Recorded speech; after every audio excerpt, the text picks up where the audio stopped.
We're continuing our look at what government is. Since this is the beginning of civics and economics, we're going to continue our exploration of government and the relationship between the citizens. The government, once again, is a ruling authority for a community. And basically what a government does is that they're going to make and carry out and enforce laws. Basically, in that relationship that we looked at, in which we as citizens would give the government our loyalty and they're going to protect us in return, laws and their enforcement are the way the government is going to protect us. So the most important purpose of a government is to create laws and to provide a sense of safety for its citizens. Now, while this goal is not always met, that is the essential goal for government. That is the most important purpose, but the government has four other main functions. The government tries to keep order, provide security, provide services, and guide the community. And the way in which the government goes about its most important function and its four additional functions is through the use of public policy. Public policy is simply the actions in which a government takes in achieving their goals.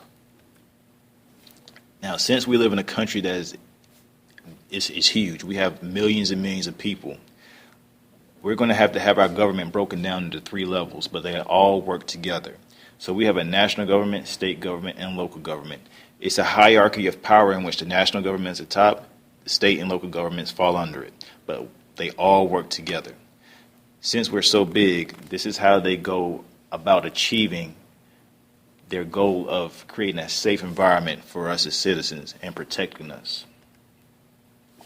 Now, there are going to be different types of government that you can find around the world. You have a democracy, a republic, an absolute monarchy, totalitarian, and dictatorship. Most of you know what a democracy is or what a democratic government is, but it's somewhat of a simplistic definition in which most people are given at a young age, in which democracy is just a government where the people have power. Democracy is so much more because essentially it grew out of that idea in which the people have all the power, but as you gain more and more people and the populations increase, you're having more chefs in the kitchen. And so essentially everybody's going to want to have an input. And so democracy has grown into have two different types of democracy.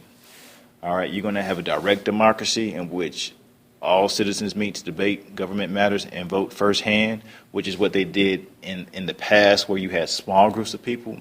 But since our populations have increased, we've moved more so into a representative democracy where citizens choose a smaller group to represent them to make laws and govern on their behalf. But the people still remain the source of the authority and the power. So in a representative democracy, since you're living in a large or an increased population, you're going to elect people to help represent or help get your points across as far as what you need and the government to help maintain your protection and to maintain your safety. So what we now live in and what we now practice is a representative democracy. A modern representative democracy is often referred to as a republic. Now, a republic, the people still are the source of the power, but the power in which they have is going to be limited because you're constantly elected people. And then those people who are elected to represent the citizens, their power is in return is going to be limited as well because they can't do anything without the citizens' permission. The United States is going to be the oldest republic or representative democracy in the world. So it's a relatively new idea. The total opposite of a democratic government in which people have the power is going to be an authoritarian government. In an authoritarian government, you're going to have one person or a small group of people have the power. These types of governments that we're going to look at for authoritarian governments, there is no citizenship. You have one person or a small group of people who are in charge, and they make all the decisions for the people. And they have a lot of power, and their power is uncontested, and the people can't do anything to stop these leaders once they have this power or once they gain power. The first one we're going to look at is the absolute monarchy. In the absolute monarchy, you have one person who has unlimited control. It's uncontested. They can do whatever they want to. An absolute monarchy is a hereditary thing where power passes from father to son to the next son, and so forth. So it's essentially the same thing as a modern-day version of a king, These types of governments aren't really in existence today, but they were in the past. The next type of authoritarian government is going to be a dictatorship. A dictatorship is similar to an absolute monarch, except the dictators normally take power through force and violence.